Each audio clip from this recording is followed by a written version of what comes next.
Bonjour, je suis Dr Frank Yatta et merci de rester avec nous. La fois passée, nous disions que c'est dans l'équilibre de leurs actions que les systèmes sympathiques et parasympathiques assurent le bon fonctionnement de l'organisme entier. Aujourd'hui, nous vous citerons les 6 choses à faire pour réduire ce stress nocif à la fonction érectile. Mais avant, voyons comment le stress agit.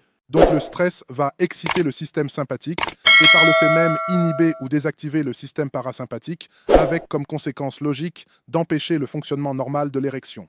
En d'autres termes, le stress, l'anxiété et la dépression ont un accès direct au cerveau pour lui ordonner de désactiver ou réduire la performance sexuelle. Non seulement ça, ils entraînent aussi la production d'oxydants et autres substances chimiques toxiques, notamment dans les processus de vieillissement cancéreux, cardiovasculaires, etc. Croyez-moi, personne n'a intérêt à laisser évoluer les états continuels de stress dans sa vie. Donc, ne laissez absolument pas le stress et ses amis vous détruire. Finalement, et nous en parlerons plus tard, il faut aussi garder à l'esprit que le sexe masculin est un organe musculaire, qui est lui-même attaché à un plancher musculaire qu'on appelle plancher pelvien, et qui a besoin d'être en forme d'un point de vue de muscle, pour mieux performer. D'où les exercices de Kegel et d'autres massages locaux que nous proposons aussi. L'éjaculation. C'est probablement ici le moment de parler du processus qui amorce l'éjaculation. D'abord, il faut savoir que le cerveau semble avoir un point culminant au-delà duquel il enclenche irréversiblement le processus éjaculatoire. L'éjaculation est déclenchée par une combinaison de réflexes spinaux et d'influences cérébrales, principalement initiée par une stimulation de l'organe génital. Cette stimulation, le plus souvent mécanique, va envoyer des signaux à la moelle épinière, et plus précisément au centre éjaculateur spinal, CES, situé dans la région lombaire.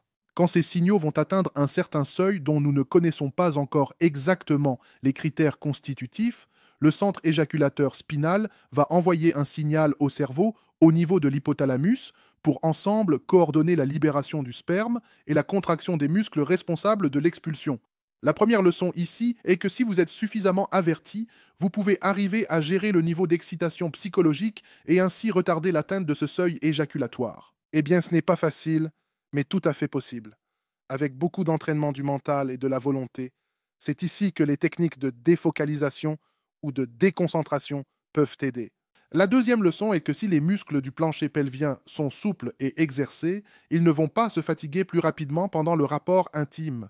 De ce fait, ils ne vont pas envoyer de sitôt au cerveau le signal d'initier la relâche musculaire et par conséquent l'expulsion sanguine, d'où perte de l'érection avant même l'éjaculation.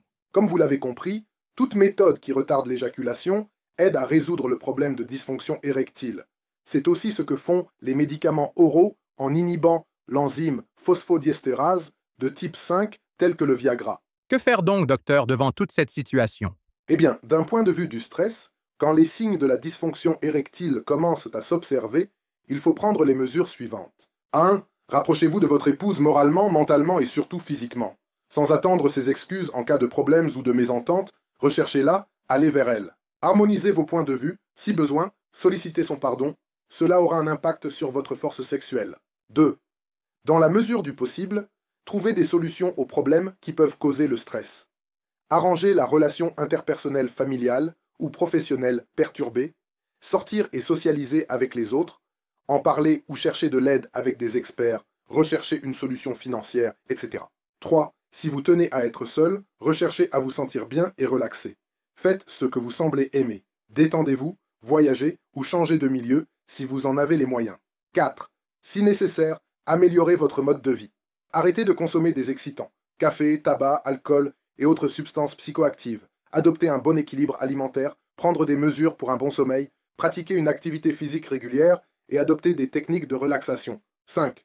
Pratiquez la danse et la musique classique ou douce. 6. Au même moment ou après avoir essayé ce qui est décrit plus haut, prenez des médicaments anxiolytiques et même de temps en temps des petites doses d'inhibiteurs de PD5. Merci de nous avoir suivis. Veuillez continuer à l'épisode suivant pour voir la suite. En attendant, je vous demanderai de bien vouloir souscrire, aimer et partager nos vidéos pour que plusieurs en bénéficient.